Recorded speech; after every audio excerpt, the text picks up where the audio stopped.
Olá a todos, sejam todos bem-vindos a mais uma formação.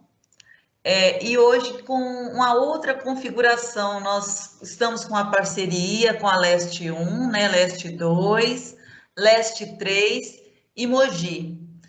Então, assim, é uma TPC diferente. Hoje também nós temos um palestrante que vai trazer uma fala que contempla todos as áreas do conhecimento e pensamos numa coisa diferente que poderíamos estar atendendo a todos os segmentos e com essa parceria maravilhosa que só tem a aumentar. Hoje nós temos aqui a Leste 1, Leste 2, 3 e Mogi, mas com certeza nas próximas nós vamos estar com mais diretorias, porque essa é a configuração que a gente pensa para as próximas formações.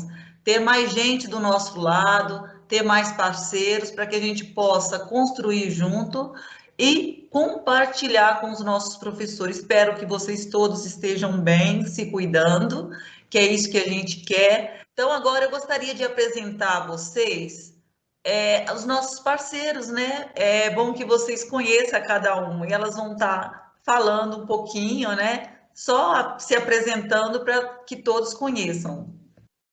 Olá, pessoal. Meu nome é Luciane, eu sou de Mogi das Cruzes, eu estou cuidando da pasta de educação especial e eu quero agradecer a todas as meninas que fizeram essa parceria, porque vai contribuir muito para nós, professores, para nós da diretoria de Mogi, e agradecer ao Rafael também, que brilhantemente vai nos proporcionar uma formação. Muito obrigada.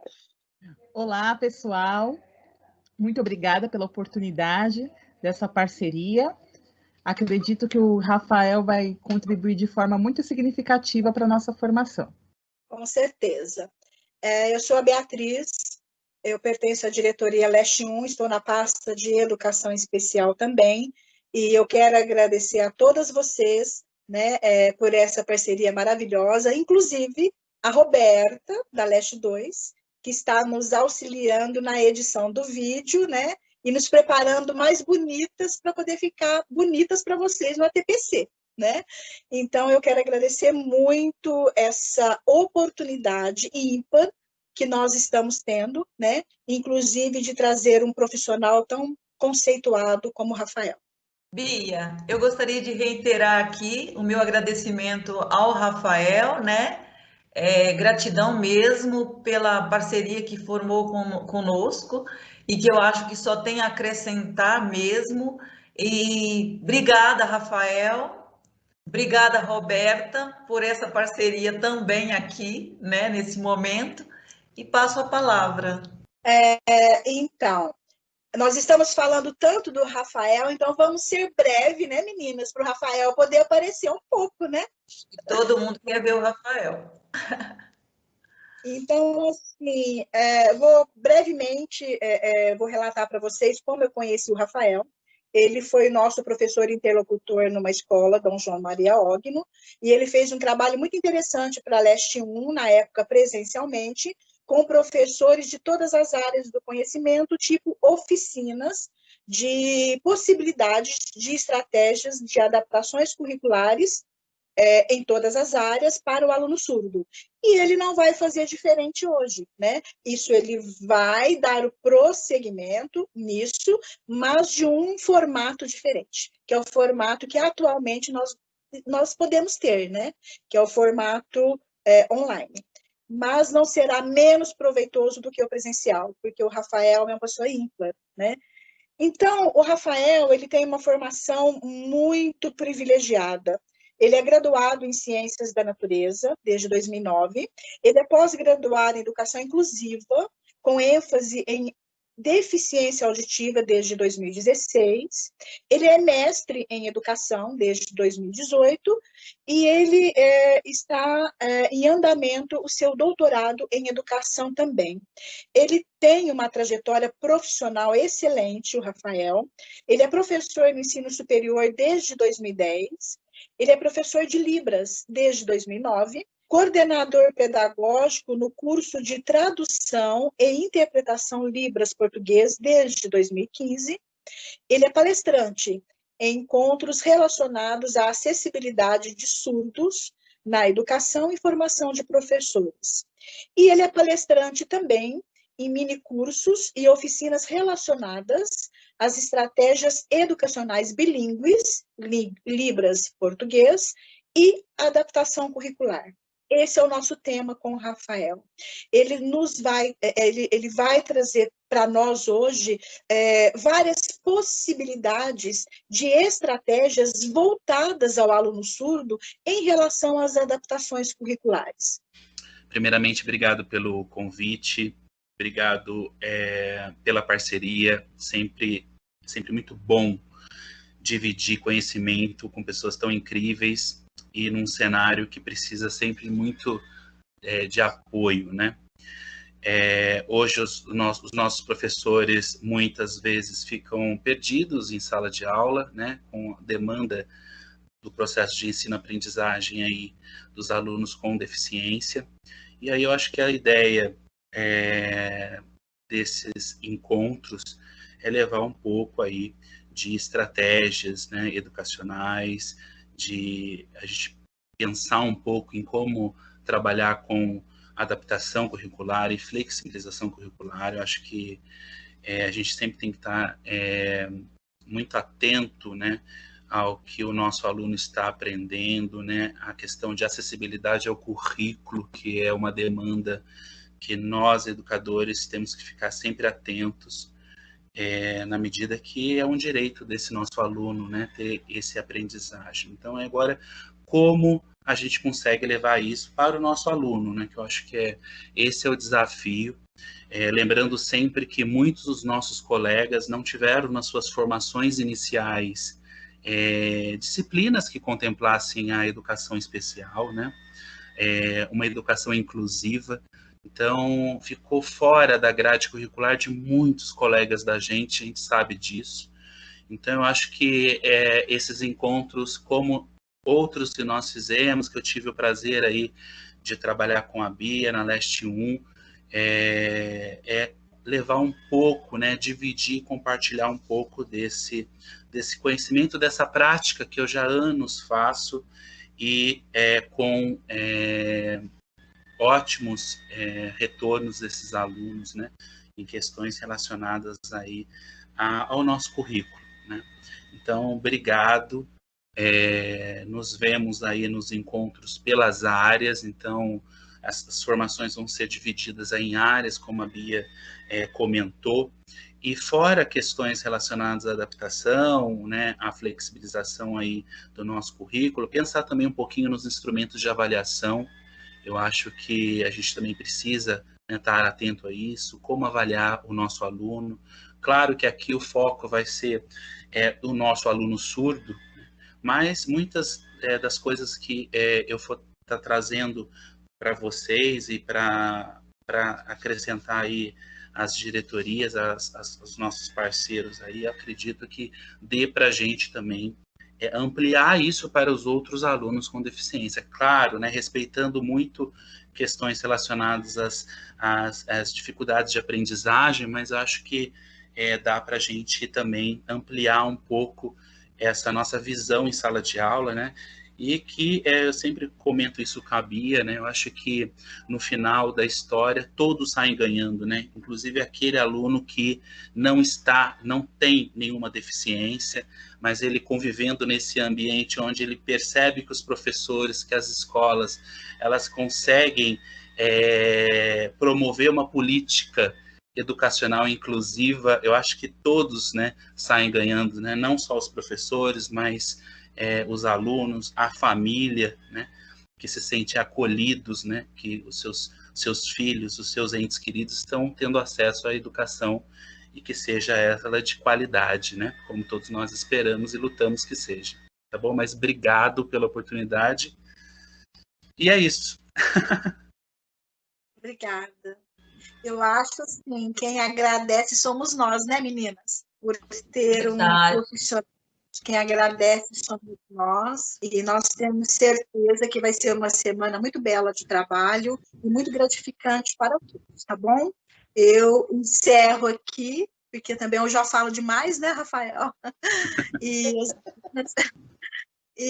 as meninas fiquem à vontade também, tá? Para a gente poder finalizar essa apresentação. Obrigada, viu, meninas? Eu quero agradecer o Rafael, é um prazer conhecê-lo, mesmo que sendo dessa forma. Se não fosse dessa forma, a gente também talvez não teríamos a oportunidade de conhecê-lo. Então, obrigada mesmo, né, por tudo que você vai proporcionar para nós essa semana. Muito obrigada, e obrigada às meninas também. Obrigado. Eu agradeço muito, né, essa oportunidade dessa parceria e desta gratidão de ter o Rafael junto conosco, né? E assim, ele, pior que ele não sabe de uma coisa, que agora a gente não larga ele mais. É isso que ele não está entendendo, né? Que a gente não vai largar mais. Que Nós bom. vamos estar juntos, porque eu acho que é isso mesmo. A ideia não é esse momento único, né? É para ficar para além dessa ATPC. E isso que é bacana, né? Eu acho que a gente vai construir muita coisa junto aí. Gratidão, porque eu sei que educação é o amor de todo mundo que está aqui. Obrigada mesmo. Obrigada. Agradeço imensamente a participação e a colaboração de todos e do Rafael por compartilhar. Obrigada. Obrigada, Fran.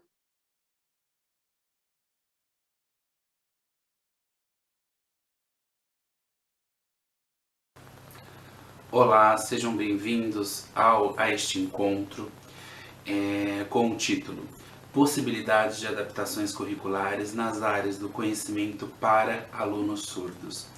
Essa parceria de trabalho nasceu através de um convite das CNPs da Educação Especial, Beatriz, da Leste 1, Janete, da Leste 2, da Flávia, da Leste 3 e da Luciane, da diretoria de Mogi das Cruzes. Muito obrigado aí pela oportunidade e por acreditar e confiar no meu trabalho. Um pouco da minha apresentação, né, um pouco do meu histórico aí acadêmico e profissional. Sou formado em Ciências da Natureza, tenho pós-graduação em Educação Inclusiva, com ênfase em deficiência auditiva, tenho mestrado em Educação e hoje sou aluno do programa de doutorado em Educação. Como experiências profissionais, sou professor universitário desde 2010, atuo como professor de Libras, Educação Inclusiva, Diversidade Cultural e Ciências da Natureza. Sou coordenador pedagógico do curso de Tradução e Interpretação de Libras, português, e palestrante em encontros relacionados à acessibilidade de surdos na educação, formação de professores, além de mini-cursos e oficinas ligadas à acessibilidade de surdos na educação. Esse ATPC, ele vai abranger algumas áreas, então teremos encontros aí com os professores das áreas de Ciências Humanas, Códigos e Linguagens, Ciências da Natureza e anos iniciais. De uma forma geral, alguns eixos que a gente vai discutir juntos, né, nesse ATPC serão uma visão um pouco da escola, das relações de ensino-aprendizagem com o nosso aluno surdo, as relações entre professor, aluno e intérprete, algumas estratégias educacionais, bilíngues, aí, com alguns materiais elaborados para as áreas do conhecimento e a avaliação, né? Como que a gente avalia o nosso aluno. Então, o tempo previsto aí é de 45 minutos e eu tenho a finalidade desse encontro, então, é favorecer as condições de uma reflexão sobre a prática docente, numa perspectiva inclusiva, estratégias pedagógicas e adaptações curriculares, como expectativas de aprendizagem. Ao final desse ATPC, espero que vocês façam uma análise crítica aí da prática docente, e incorporem um pouco, né, esse entendimento de como pensar em estratégias educacionais e a aplicar isso através dos conteúdos curriculares. E, de uma forma geral, os conteúdos que nós iremos trabalhar em nosso encontro serão uma educação inclusiva, bilinguismo, o que é uma educação bilíngue, além de adaptações curriculares, estratégias educacionais bilíngues e vamos finalizar aí com uma análise sobre a figura do intérprete que vai estar colaborando nesse processo aí com a gente em sala de aula, ok?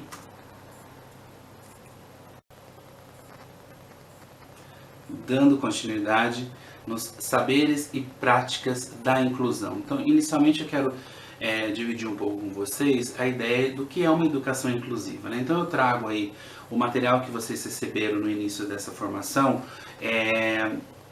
vai trazer algumas referências para a gente analisar aí juntos, né? Então, na perspectiva aí da LBI, a educação inclusiva constitui o direito da pessoa com deficiência assegurado sistemas educacional inclusivo de todos os níveis de aprendizado ao longo da vida, de toda a vida, de forma a alcançar o máximo desenvolvimento possível de seus talentos e habilidades físicas, sensoriais, intelectuais e sociais, segundo suas características, interesses e necessidades de aprendizagem. Além disso, né, a gente tem que entender que essa perspectiva da educação inclusiva, ela tem que passar pelo nosso projeto político-pedagógico da escola, né, que é onde a gente vai colocar essas ideias norteadoras para estar aplicando na nossa unidade escolar. Lembrando que é no projeto político-pedagógico que a gente vai ter vamos pensar assuntos relacionados ao nosso currículo, né? Então, a gente propor aí que essa perspectiva inclusiva esteja nesse importante instrumento na nossa escola, ela é um primeiro passo aí de reflexão, né? Na sequência, eu trago para vocês uma análise do que é um bilinguismo, né? Então, uma das abordagens educacionais ao longo da história da educação de surdos, hoje utilizamos o bilinguismo. Mas o que é o bilinguismo, né? Então, é uma proposta em que o ensino nas escolas, ela propõe se tornar né, acessível à criança duas línguas no contexto escolar. Então a ideia, os estudos apontam, né, para a proposta como sendo a mais adequada para o ensino das crianças surdas. Lembrando que é considerada a língua de sinais como uma língua natural e um pressuposto para o ensino da língua escrita, no caso, a língua portuguesa. Então, a partir de 2002, nós somos um país bilíngue, então a Libras ela se tornou uma língua oficial no Brasil e mediante disso nós temos aí alguns instrumentos que analisam e pesquisas ao longo desses anos, trazendo que a proposta bilíngue é uma proposta hoje, essa abordagem, uma abordagem que favorece o nosso aluno em sala de aula. Em cima dessa abordagem, então, sempre o entendimento que a língua natural do surdo é Libras e na modalidade escrita a língua portuguesa. Então, em cima disso, nós podemos pensar na educação bilíngue, né? O que a gente considera de uma educação bilíngue. Então, ela envolve pelo menos duas línguas no contexto escolar. Então, as formas aí de proporcionar uma educação bilíngue a uma criança em uma escola depende de decisões políticas pedagógicas, aquelas que estão lá no nosso projeto político-pedagógico. Por isso que antes eu retomei aí essa necessidade da gente refletir a respeito do nosso projeto político da escola, né? Então, ao optar-se a oferecer uma educação bilíngue, a escola está assumindo uma política linguística, né, em que duas línguas irão coexistir. Então, como que a escola vai se organizar para que essas duas línguas elas coexistam, né? Então, lembrando sempre que a língua de instrução do surdo vai ser a Libras e na modalidade escrita a língua portuguesa. Então, como que a gente vai organizar essa proposta pedagógica na escola, considerando que essas duas línguas elas vão coexistir. Então, para a nossa realidade, muitas vezes pensando na escola de inclusão, né? Então a gente sempre pensa que como a gente pode favorecer esse nosso aluno quando a gente pensa no acesso que esse nosso aluno vai ter nas dependências da escola, na secretaria, na nossa cantina, com os próprios colegas, né, com os professores de uma forma geral. Então a gente tem que pensar que sempre é bom desenvolver atividades aí de inclusão na nossa escola para cada vez mais os pares desses alunos saibam Libras para justamente favorecer esse processo de comunicação, né? Então, no momento que a gente tem o acesso linguístico, a gente tem aí uma liberdade, e essa liberdade ela permeia aí por toda a nossa unidade escolar. Então, isso é muito importante que também isso esteja no nosso projeto político-pedagógico. Continuando as nossas reflexões, agora vamos relacionar as estratégias educacionais, a adaptação curricular a uma proposta político-pedagógica da unidade escolar. Então, passamos aí pela resolução R61, que ela traz alguns dados importantes com relação à adaptação curricular. Então, o texto ele fala de questões relacionadas ao planejamento de ações pedagógicas dos docentes, de forma a possibilitar variações no objetivo, no conteúdo, na metodologia e nas atividades de avaliação. Então, é um documento que traz isso, como a gente, algumas normativas com relação à adaptação curricular. Então, eu trago nesse documento que ele fala muito de questões relacionadas aí à deficiência intelectual, mas ele traz no anexo 3 um instrumento bem interessante para a gente aplicar na sala de aula, né? Que ele marca aí o período que foi dado, o nome, a data de nascimento, a série, o professor, mostra a disciplina e o período que esse aluno estuda. E aí tem alguns pontos interessantes nesse anexo, que ele trabalha com as expectativas de aprendizagem, as expectativas para o aluno com deficiência, as estratégias e atividades trabalhadas em aula e as estratégias e atividades para os alunos com deficiência. Então, eu fiz uma adaptação no documento, vocês vão estar vendo aí que eu coloquei adaptado, mas aí serve um pouco para a gente entender aí quais são essas expectativas que a gente pode trabalhar com esse aluno. Então, isso é só uma forma, né, da gente pensar esse processo de adaptação. Então, as adaptações curriculares, de uma forma geral, elas acabam sendo estratégias aí para promover uma maior eficácia a fim de contribuir de forma mais coerente com o sistema de inclusão atual, né? Então, lembrando que muitos dos instrumentos que nós utilizamos para as nossas análises trazem termos que hoje a gente não utiliza mais, né? Portadores de deficiência. Hoje a gente sabe que a gente utiliza o aluno com deficiência ou sem deficiência, então tem algumas orientações que eu sempre gosto de passar aí nas nossas formações, né? Quando a gente pensa na questão de adaptação, então é uma adequação, muito mais do que a gente transformar aquele conteúdo mais fácil, né? Ou omitir do currículo alguns itens, inicialmente pensar em como o aluno entendeu e compreendeu aquele conteúdo, né? Como que esse processo ele se deu. Então eu acho que quando a gente fala em adaptação, tem alguns elementos que a gente precisa considerar, né? Então, por quê? É o nosso aluno, né, que ele é um indivíduo singular, então cada um vai ter um tempo próprio, vai ter aí um conhecimento prévio, que até mesmo a gente, diante dessa resposta que esse aluno der a esse desafio, é que a gente vai conseguir aí organizar esse conteúdo para ele. Então, a gente aprende através dos desafios, sabemos disso, e aí como se dá esses desafios. Então, a partir desses desafios, a partir das respostas que esse nosso aluno for dar para a gente que a gente vai pensar em organizar esse material adaptado. Então, porque acaba sendo muitas vezes muito prepotente pensar que a gente vai estar aí sabendo como que a pessoa vai responder a um desafio, né? Então, antes de mais nada, a gente precisa ter esse conhecimento prévio desse aluno, saber até onde ele sabe, o que ele sabe, para depois desse processo a gente elaborar algum material, né? Lembrando sempre que esse material ele vai contemplar o nosso currículo, né? Então, em nenhum momento a gente está pensando em excluir conteúdo deste nosso aluno, né? Um documento importante que veio aí é a Base Nacional Comum Curricular, né? A nossa BNCC, que ele é um documento normativo que define aí um conjunto aí de aprendizagens essenciais, né?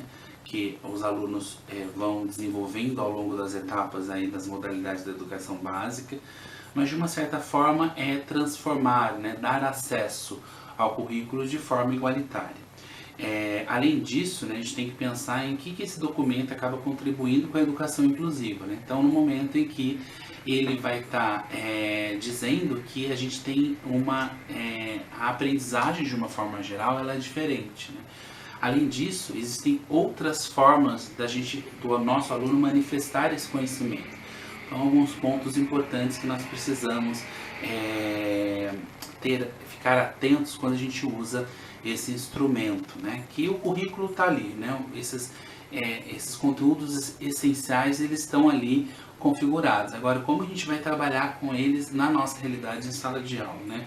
Lembrando que o documento, ele acabou usando muito dos Objetivos de Desenvolvimento Sustentáveis, os ODS, material esse desenvolvido aí pelas Nações Unidas, né, com 193 países signatários, o Brasil é um deles, em que a ideia é combater as desigualdades. Então, duas ODS que eu gosto de chamar a atenção, que dá inclusive para a gente fazer algumas atividades, alguns projetos na nossa escola, que é a ODS 4, que fala da educação de qualidade, e a ODS 10, que fala da redução das desigualdades. Eu acho que nessa perspectiva, inclusive, a gente consegue trabalhar muito bem esses objetivos de desenvolvimento sustentável, que na verdade ele vai estar permeando aí toda essa perspectiva da própria educação inclusiva, que é essa educação aí para todos e com qualidade.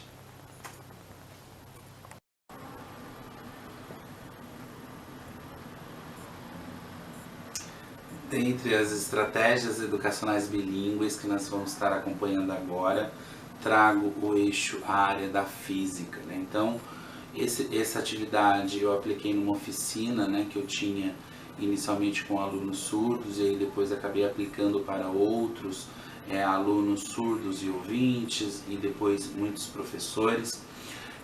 O tema gerador campo geomagnético. Então, como a gente consegue, então é uma proposta, né, de como a gente consegue organizar um conteúdo com essa temática. Então eu coloquei aí os conteúdos conceituais. Então nessa proposta eu vou trabalhar com campo geomagnético, com nanopartículas, os conteúdos procedimentais. Então eu vou trabalhar com uma organização e registro dessas informações, que vai ter uma experiência demonstrativa, então como organizar essa experiência, e os conteúdos atitudinais, né? O que eu espero aí que esse aluno tenha, né? Como, por exemplo, esse conhecimento, esse interesse em como a natureza funciona, e o respeito à opinião do colega. Então, tudo isso dentro do que eu coloquei aqui nos conteúdos atitudinais, né? Então, na sequência vem a questão da aula teórica propriamente dita. Então,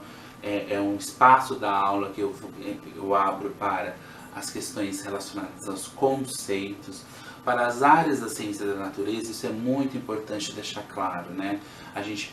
O aluno precisa ter acesso ao conceito. Agora, muitos, né, a gente acaba esbarrando em alguns desafios que são sinais específicos para a área de ciência da natureza. Então, muitas vezes existem os combinados entre intérprete e aluno.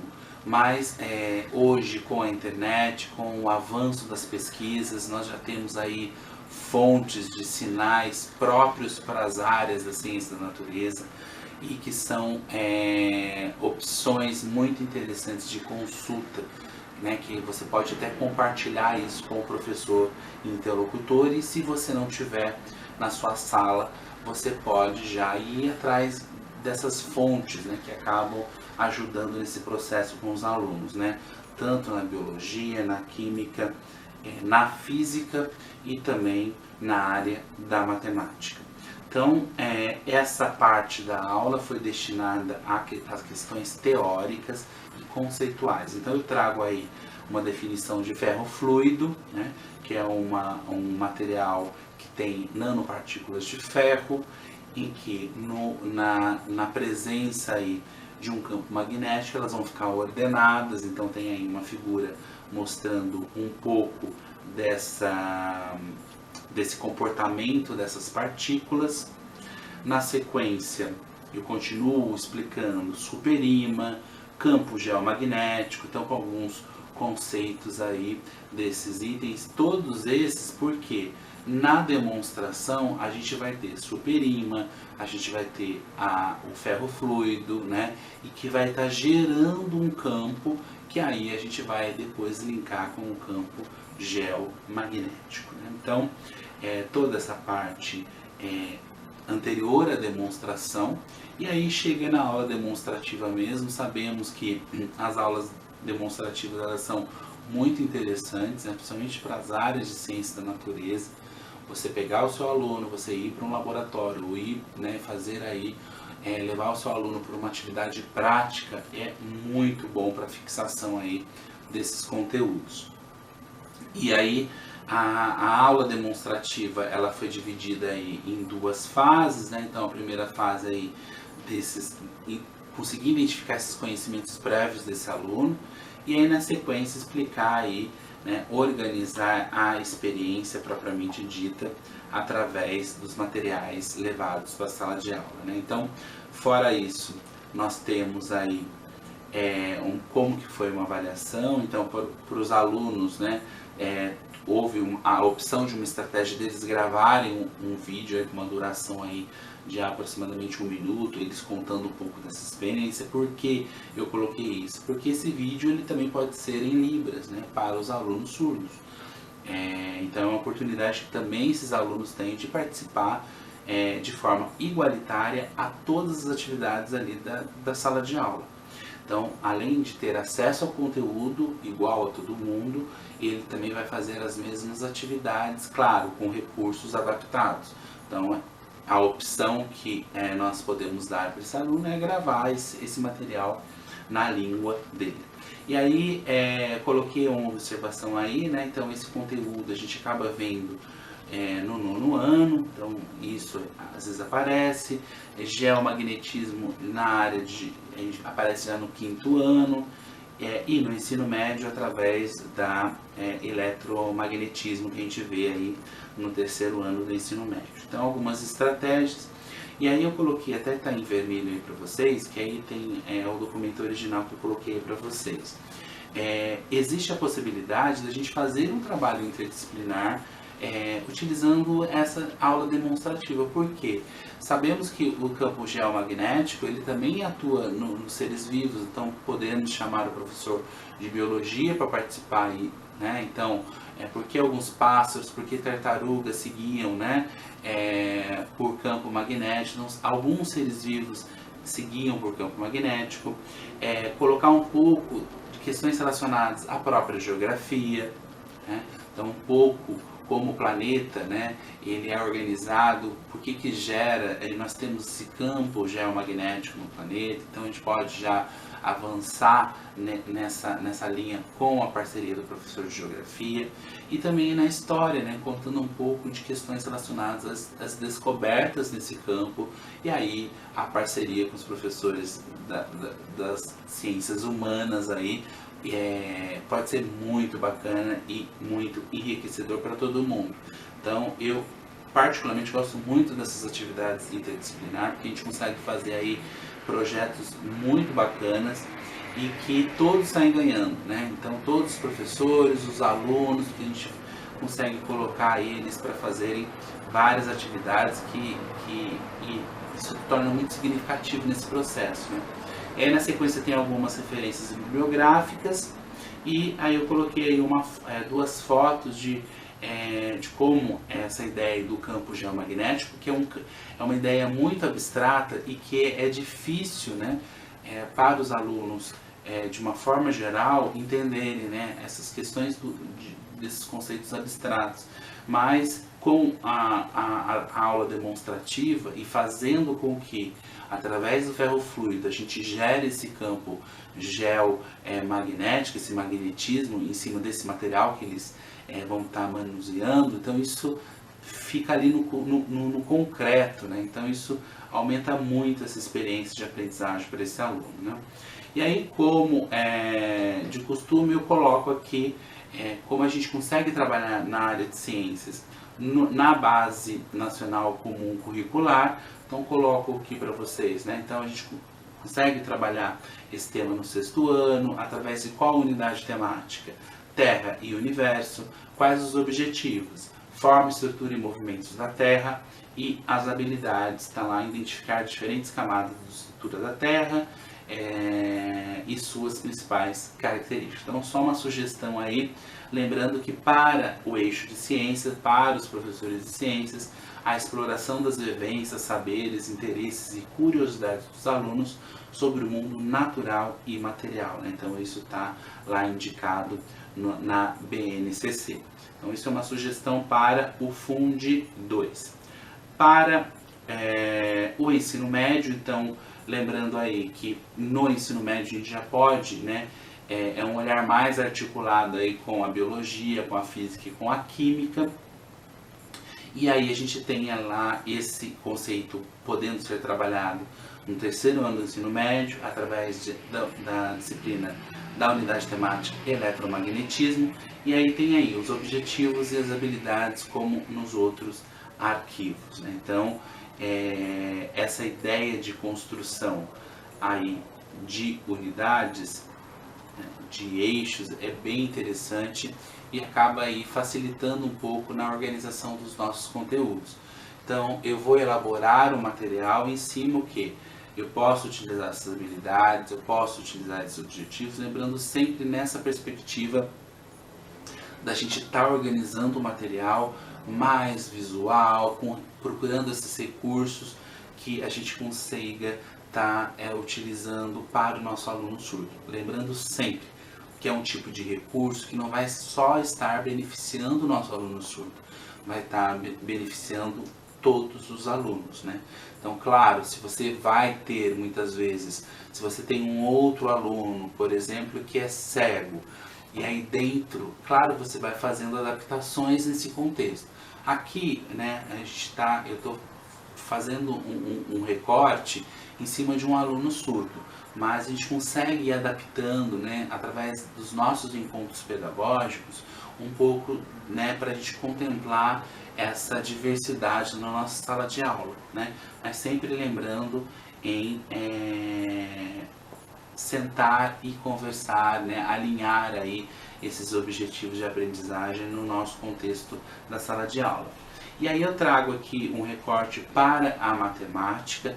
Então, esse conteúdo também pode ser trabalhado na matemática, lembrando que como lá na aula nós falamos de nanopartículas, então nanopartículas a gente consegue aí colocar ideias de potência, então 10, né, a notação 10 a menos 9, então isso pode virar uma atividade para as aulas da matemática, tanto no fundamental, quando a gente trabalha com números lá e notação científica no 9º ano, a partir do 9º ano, e aí eu coloquei para vocês os objetivos e as habilidades correspondentes, como no ensino médio, em que a notação científica a gente costuma já aplicar isso já no 1º ano do ensino médio e também com habilidades e competências aí e objetivos de conhecimento indicados aí. Então percebam que, como reflexão dessa área da ciência da natureza, então eu acho que todas essas tentativas de a gente organizar e formar um conteúdo,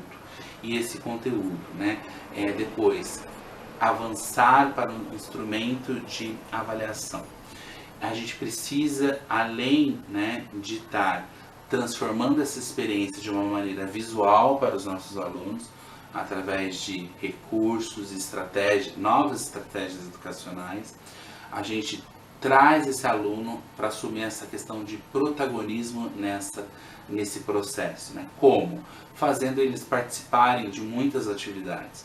Então, exemplos que eu já vi sendo aplicados e que nós conseguimos muito êxito foi, por exemplo, quando você tem um seminário ou você quer organizar na sua sala um estudo em cima de um texto através de grupos que depois eles vão participar, né, vão aplicar esse conteúdo para os outros colegas, né, e você tem alunos surdos, não deixem eles somente junto com os outros alunos surdos, se você tiver mais de um. Espalhem nos outros grupos, porque automaticamente você vai ter também esse crescimento, esse estímulo para os colegas quererem aprender a língua, essas interações, né? Então sempre é importante, além do conteúdo, além das adaptações que a gente tem que fazer no nosso material, a gente pensa também bastante nessa questão de troca entre os próprios colegas, mas a gente precisa vencer essa barreira linguística existente ali na sala de aula. Então, propor também atividades, né, com os professores de ciências humanas, com os professores de códigos e linguagens, projetos que incluam a língua de sinais no contexto e na política, no projeto político-pedagógico da escola, e que a gente consiga oferecer para esse aluno, para os colegas, para os professores, uma formação mínima na língua, porque aí você consegue também organizar e fazer um projeto das atividades que a gente vai querer aplicar na sala de aula. Então, para as áreas das ciências da natureza, é interessante, além dessas formações, dessas novas estruturas que a gente pode estar fazendo na sala de aula, é pensar um pouco em como eu consigo trazer esse aluno a se tornar protagonista desse processo e, além disso, né, fomentar aí atividades práticas, atividades demonstrativas, né, pegar o seu aluno e fazer uma atividade num parque que estiver ali próximo, ou no próprio ambiente da escola. Então, buscar esse tipo de ferramenta, sair um pouco da sala de aula para algumas atividades demonstrativas, né? Ou usa o pátio mesmo para fazer uma demonstração para os seus alunos. E aí, lembrando sempre que essas atividades, quanto mais visuais, melhores serão essas experiências e a aquisição dessa aprendizagem para os seus alunos.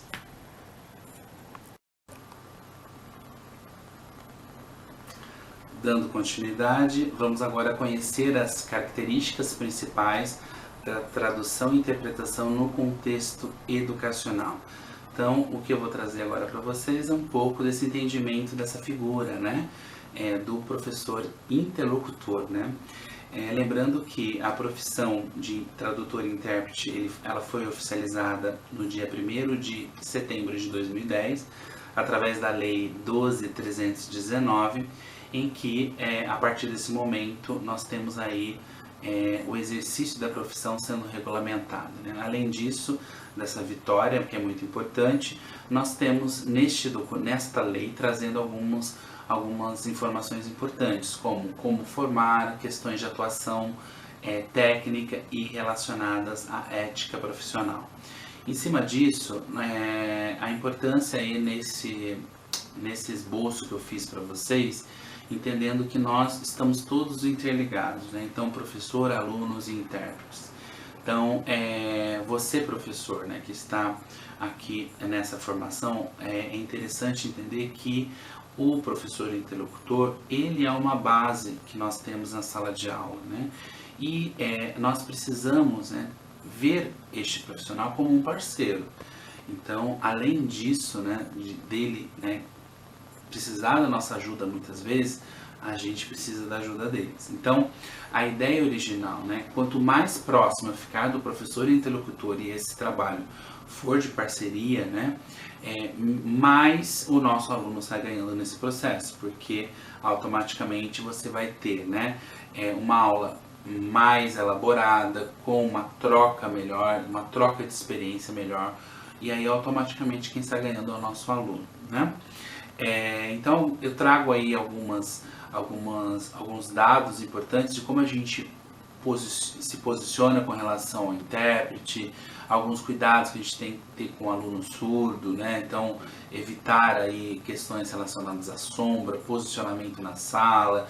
Quanto mais próximo do professor, muitas vezes essa atividade acaba funcionando um pouco melhor, mas tudo bem, a gente tem alunos que querem sentar mais no fundo, ok. O importante é o aluno, né, ficar bem, né, seja ele próximo do professor ou mais distante, mas a gente sempre tem que trabalhar em parceria, né? Então, nós três ali na unidade da nossa sala de aula, a gente precisa estar em harmonia, né? Então, além disso, questões relacionadas à acessibilidade linguística, né? Então, é interessante sempre, né, a gente aprender um pouco, pelo menos dar um bom dia, uma boa tarde para o nosso aluno na língua dele, né? Isso são questões de respeito cultural, de identidade, né? Então, ele vai se sentir muito respeitado quando a gente chega aí e cumprimenta ele na língua dele. Então, o nosso aluno precisa ter esse amparo aí, muitas vezes. Não simplesmente você chega na sala de aula, dá bom dia ou boa tarde, de uma forma geral, na língua oral, que ele não entende. Então, é importante a gente pensar nessas pequenas coisas que podem ser transformadoras, né, na vida desse nosso aluno. Além disso, numa forma geral aí, então, da importância desse trabalho de parceria, é sempre importante a gente, o professor, quando for elaborar o seu plano de aula, a sua aula semanal, né, ou aí bimestral, passar para o professor interlocutor o conteúdo prévio, porque esse profissional ele consegue muitas vezes ir atrás de recursos para te ajudar na sala de aula. Porque às vezes pensa que o professor interlocutor é de uma área, da pedagogia, por exemplo. Então, se você é um professor, no caso de história, muitos, né, das informações históricas ele não teve na formação inicial dele. Então, se a gente der um tempo maior para esse profissional ir atrás, fazer uma pesquisa, ou até mesmo, né, vocês trocarem essa informação, claro que esse tempo maior de elaboração aí, na busca de uma pesquisa de um sinal que ele não saiba, isso tudo vai potencializar que esse aprendizado do nosso aluno se conclua da melhor forma possível, tá? Então, veja esse profissional como um parceiro, tá bom? Então, de uma forma geral, para a gente encerrar esse nosso encontro, eu trago algumas reflexões para vocês. Então, o primeiro passo, né, eu acho que caso você não consiga fazer o trabalho pedagógico com o seu aluno, né, procure a coordenação, o responsável aí pela sua unidade e diga que você não está conseguindo avançar, né? Então, não tenha medo de assumir que você não está conseguindo fazer um trabalho pedagógico com aquele aluno, né? Então, eu acho que primeiro passo, um passo muito importante é assumir isso e que ir atrás de informações continuadas como essa, lembrando que muitos não tiveram nas suas formações iniciais esse tipo de informação, disciplinas que contemplassem a educação inclusiva. Então, mais do que a gente não oferecer esse serviço, é se negar a aprender, né? Então, vamos atrás de formações, vamos atrás de informação, né? Eu acho que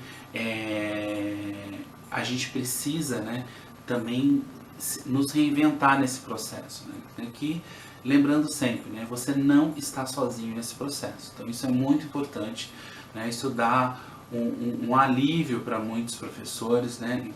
Principalmente nas formações continuadas que eu aplico.